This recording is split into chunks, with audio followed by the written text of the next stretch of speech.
মালিক আজকের তওবাকে উম্মতের তওবা হিসাবে গণ্য করেন। আপনি আমাদের উপরে বড় নারাজ হয়ে গেছেন। নাইলে অতীত তাকাইলে দেখি মালিক একজন হাত তুলতে দেরি, একজন চিৎকার দিতে দেরি, একজন আপনাকে অনুরোধ করতে দেরি, একজন বলতে দেরি, আকাশ থেকে সাহায্য আসতে দেরি হয় নাই, আপনার বাহিনী জাপায়া পড়তে দেরি করে নাই। আজকে তো বৎসরের পর বৎসর পার হয়ে যাইতেছে, চোখের পানি শুকায় যাইতেছে। ও মালিক কোনো বিজয়ের চিহ্ন দেখি না। কত রোজাও তো ফিলিস্তিন ওয়ালাদের ইফতার হইতো লাশ দিয়া, সেহরি হইতো লাশ দিয়া। আল্লাহ এই রোজাও কি এরকমই হবে জানি না মালিক। এত নারাজ হয়ে গেলেন কেন মালিক? এত নারাজ হয়ে গেলেন কেন? বেশক আমরা শাস্তির যোগ্য, অস্বীকার করি না, কিন্তু আপনি শাস্তি দেন না।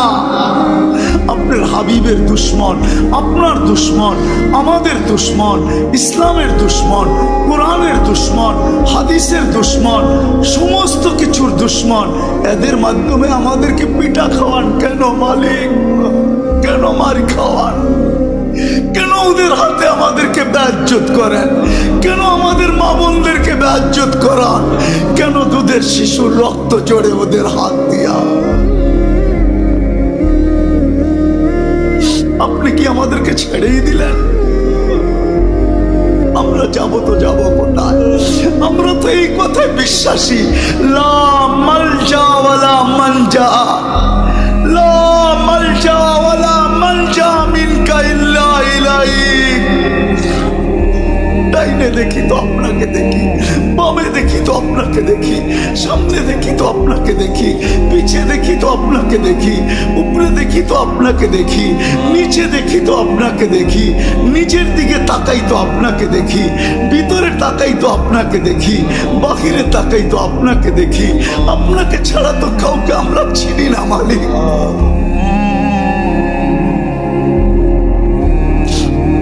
আজকে এই আলেমদের হাত খালি ফেরত দিয়েন না।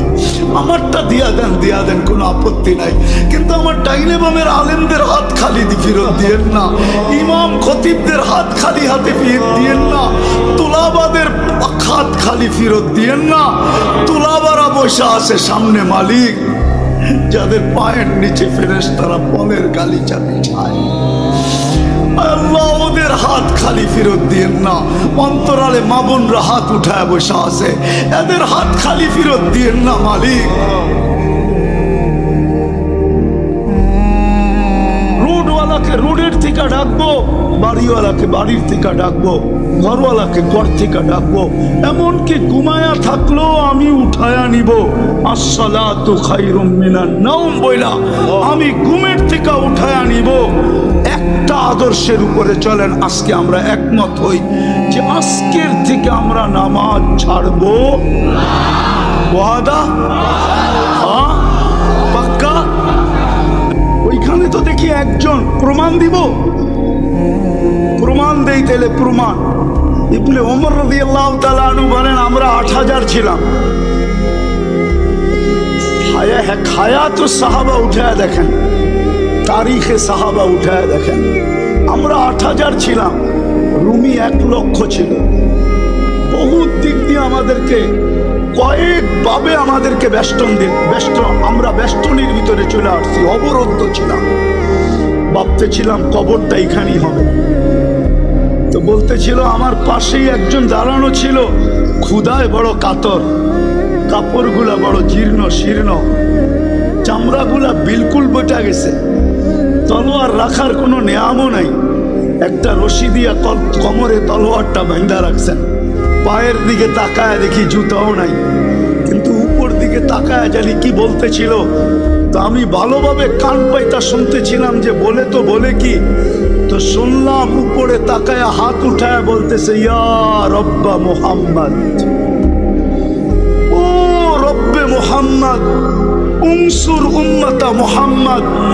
এখনো কি মুহাম্মদুর রাসূলুল্লাহ সাল্লাল্লাহু আলাইহি ওয়াসাল্লামের উম্মতের সাহায্যের সময় আসে নাই? আপনি কি দেখেন না আমরা কয়ভাবে বেষ্টিত? অবরুদ্ধ বলে বলতে দেরি আমি দেখলাম ফাসাক্কাস সামা, আকাশ ফাটলো। সাদা ঘোড়া সাদা পোশাকে, খোলা তরবারি হাতে, ডাইন হাতে তরবারি বাপ হাতে চান্ডা, এক অশ্বারোহী বাহির হলো। তার পিছনে সিরিয়ালে বাহির হইতে থাকলো। চোখের পলকে প্রথমটা মাথার উপরে এসে একটা চিৎকার দিল, আবশির ইয়া উম্মতে মুহাম্মদ, ও উম্মতে মুহাম্মদী সুসংবাদ গ্রহণ করো, যা নুসরা রব্বা মুহাম্মদ, মুহাম্মদুর রাসূলুল্লাহর রবের সাহায্য চলে আসছে। ইবনে ওমর রাদিয়াল্লাহু তাআলা আনহু বলেন, আমি সামনের দিকে তাকাইলাম তো দেখলাম রুমিরা ভাগতেছে। কেন যে ভাগতেছে এটাও বুঝতে পারলাম না। যে যেদিকে পারতেছিল ভাগতেছিল। আমরা পিছু নিলাম, যাদেরকে জাহান্নামে পৌঁছায় দিলাম, বাকি ভেগে গেল। আমরা গনিমতের মাল জমা করে পাহাড় বানায় দিলাম। একজনের জন্য তো সাহায্য আসতো, এরকম কথা কি কিতাবে হাজারো লেখা নেই? না লেখা নাই? হুজুররা বলো লেখা নাই? আরে সাহাবা তো সাহাবা, আল্লাহর ওলির কারণে সাহায্য আসে না? না আসে নাই? রাজা গৌর গোবিন্দ তো রাজাই ছিল, ঠিক না? কি আরে বলেন না, ছিল না? ছিল না? শাহজালাল রহমতুল্লাহ আলাইহি কোনো কি সেনাবাহিনী নিয়ে আসছিলেন নাকি? হ্যাঁ, ওনার সফর সঙ্গী ছিল কয়জন? টোটাল 12 জন। টোটাল 12 জন ছিলেন সফর সঙ্গী। ওনার হাতে তো কোনো তলোয়ারও ছিল না, শুধু জায়নামাজই ছিল। ওইটাই সুরমায় বিছায়া দিছেন। সুরমা চিনছে কে জায়নামাজ বিছাইছে। ভিজানোও যাবে না, ডুবানোও যাবে না, বরং ওই পারে পার করে দেওয়া দিতে আমি বাধ্য। পার করছেন না করেন নাই?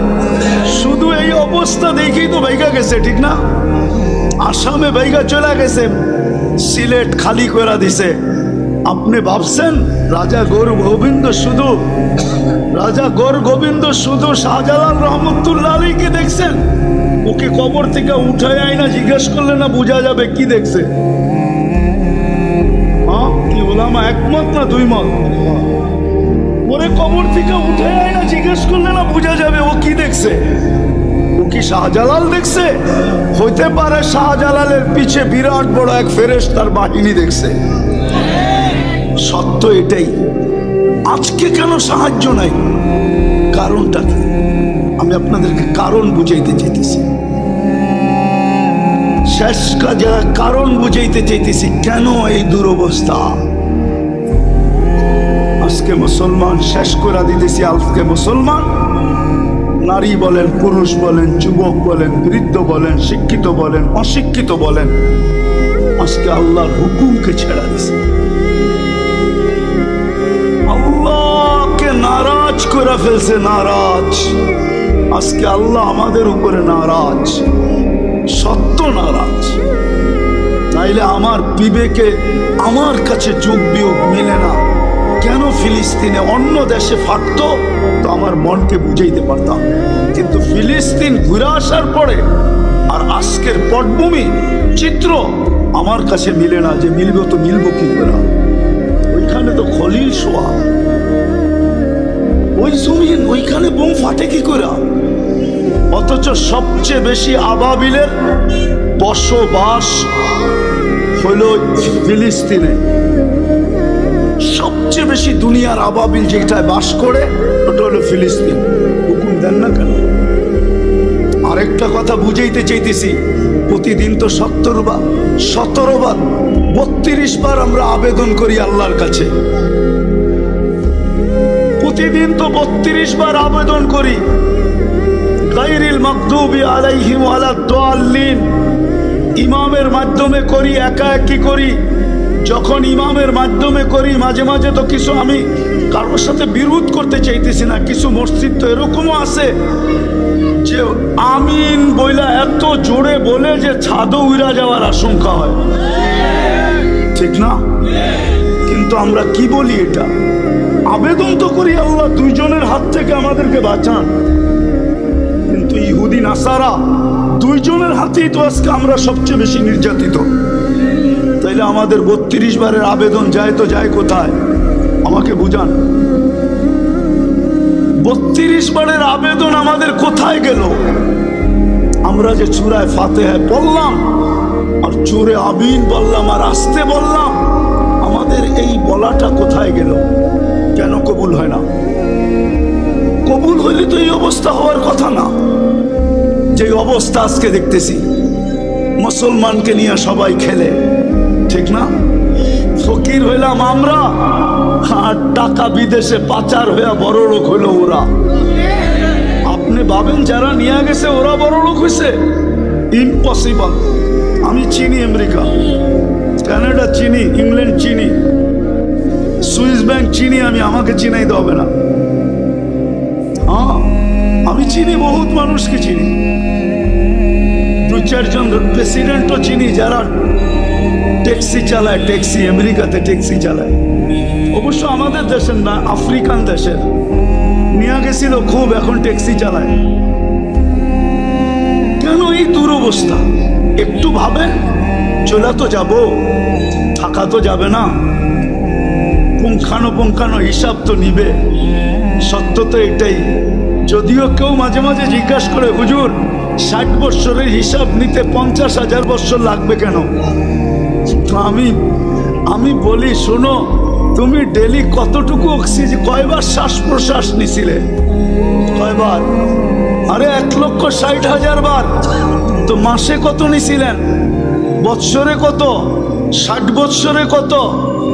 স্বাভাবিক শ্বাস নেওয়ার দাম তো আমাদের দেশের এক শিল্পপতি আমাদেরকে শিখায় গেছিলেন, কিন্তু আমরা তো এটাকে মাথায় ধারণ করি নাই। 2020 করোনা লগ্নে বাংলাদেশের প্রথম সারির এক শিল্পপতি মারা গেছিলেন। ওনার জন্য ডাক্তারের টিম যখন চায়নার থেকে আনা হলো, আর উনি ভেন্টিলেটারে ছিলেন, তো উনি কামরায় ঢুকার পরে ডাক্তারদেরকে বলছিলেন, আমার সুস্থতার প্রয়োজন নাই, আমাকে শুধু স্বাভাবিক শ্বাস নিতে দাও, আমি তোমাদেরকে আমার পুরা কোম্পানি লেখা দিব। ব্যাপারে আসছে, ব্যাপারে জান, মিডিয়া লেখা আছে এখনো, আমি নাম বলতেছিলাম। আপনি যে ডেলি স্বাভাবিক শ্বাস নিতেছেন, এটার বিনিময়ে কি করছেন? এই হিসাব কিন্তু মিলাই দিতে হবে। বিদায় আমি শেষ জায়গায় চলে আসছি। আজকে এই দুরবস্থার কারণ একটা, শুধু প্রথম একটা, আল্লাহকে না মানা। আল্লাহকে সব বুকরি কার?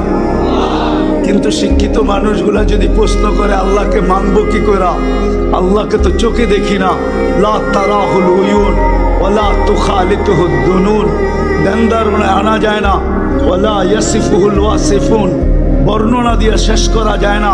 আল্লাহ তো একটা পদের মালিক না, আল্লাহ তো শুধু আল্লাহ না, আল্লাহ তো রহমান, আল্লাহ তো রহিম, আল্লাহ তো মালিক, আল্লাহ তো কুদ্দুস, আল্লাহ তো সালাম, আল্লাহ তো মুমিন, আল্লাহ তো মুহাইমিন, আল্লাহ তো আজিজ, আল্লাহ তো জব্বার, আল্লাহ তো মুতাকাব্বিরুল খালিকুল বারিউল মুসাব্বিরুল গফফারুল কহ্হারুল ওয়াহ্হাবুর রাজ্জাকুল ফাত্তাহুল আলিমুল কাবিদুল বাসিতুল খাফিদুর রাফিউল মুইজ্জুল মুদিল্লুস সামিউল বাসিরুল হাকামুল আদলুল লতীফুল খবীরুল হালিমুল আযীমুল গফুরুশ শাকুরুল আলিয়ুল কবীরুল হাফিজুল মুকিতুল হাসিবুল জলিলুল করিমুর রকিবুল মুজিবুল ওয়াসি আল হাকিমুল ওয়াদুদুল মজিদুল বাঈসুশ শহীদুল আকবুল ওয়াকিলুল কবিকুল মতিনুল ওয়ালিকুল হামিদুল মুসি আল মুবদি আল মুঈদ আল মুহয়ি আল মুমীত আল হায়্যু আল কাইয়্যুম আল ওয়াজিদ আল মাজিদ আল ওয়াহিদ আল আহাদ আল সামাদ আল কাদির আল মুক্তাদির আল মুকদ্দম আল মুআক্খার আল আউয়াল ওয়াল আখির আল যাহির ওয়াল বাতিন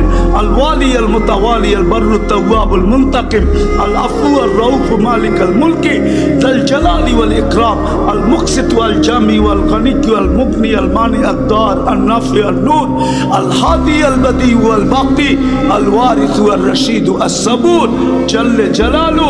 আল্লাহ তো 99 পদের মালিক, আল্লাহকে মানব তো মানব।